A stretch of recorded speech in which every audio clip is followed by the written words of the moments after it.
اسلام ہمیں یہ سکھاتا ہے، صبر سکھاتا ہے.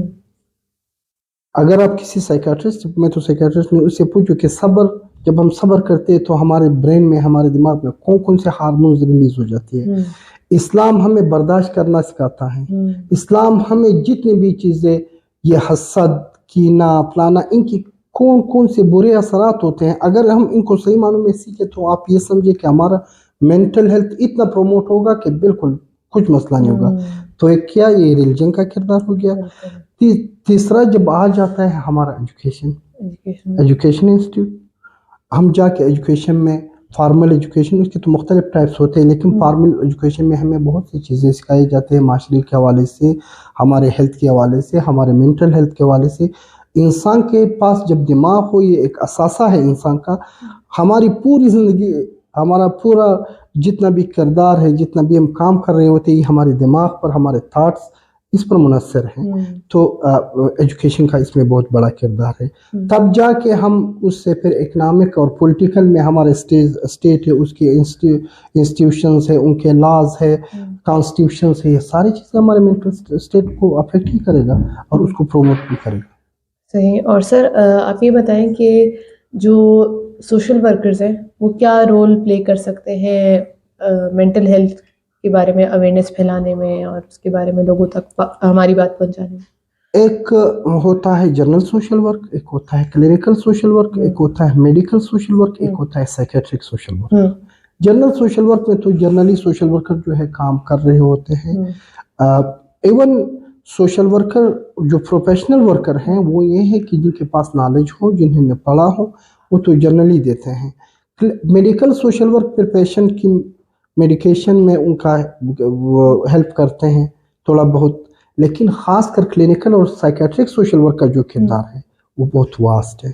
اس میں ہم کیا کرتے ہیں، ہم پیشنٹ کو باقاعدہ اسیس کرتے ہیں، باقاعدہ ایک اسسمنٹ ہوتا ہے، پھر ایک پروسیس ہمارا ہوتا ہے. پروسیس میں ہمارے پورے پیجز ہوتے ہیں.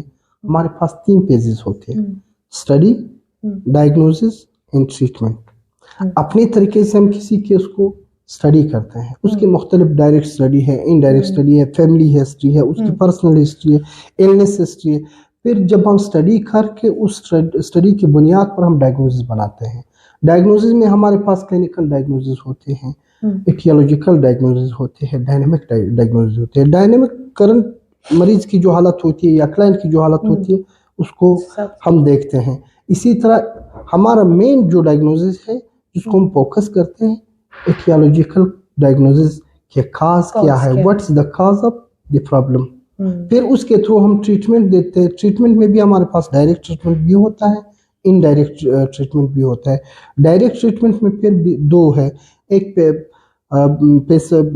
چیزوں کو اس کو ہم فیسلٹی ڈائریکٹلی کرتے ہیں، یعنی پروویژن آف گڈس وغیرہ، میڈیسن وغیرہ، پروویژن آف منی، یہ جو ہے یہ بھی ڈائریکٹ ٹریٹمنٹ ہے. اور تھرو ہم یہ تھراپیز کے مدد سے اس کے تھراپیز وغیرہ کراتے ہیں. وہ پھر سائیکالوجسٹ کا کام ہے، ہم اس کو ریفر کرتے ہیں کہ اب جا کے سائیکالوجسٹ کے پاس ہم اس کو لکھتے ہیں کہ یہ مسئلہ ہے. یہ ڈائریکٹ میں آتا ہے. انڈائریکٹ میں، انڈائریکٹ بھی بہت اہم ہے. ہمارے علاج کا بہت اہم حصہ انڈائریکٹ ٹریٹمنٹ ہے. اس میں ہم فیملی کو بتاتے ہیں، سوسائٹی کو بتاتے ہیں، جو سیکنڈری گروپس ہیں ان کو ہم بتاتے ہیں کہ آپ نے کیسے اس کو ایز اے نارمل کیس آپ نے کیسے اس بندے کو ایکسیپٹ کرنا ہے. یہ ہمارا ایک پرنسپل آف ایکسیپٹنس. آپ نے ایکسیپٹ کرنا ہے. یہ ایک اسپیشل نیڈ کے ساتھ ہے، ایک بندہ ہے اس کے کوئی اسپیشل نیڈ ہے لیکن وہ نارمل ہے. آپ نے اس کو کیسے اس کے ساتھ کیسے اس کو رکھنا ہے اور کیسے ٹریٹ کرنا ہے، ہم یہ بتاتے ہیں.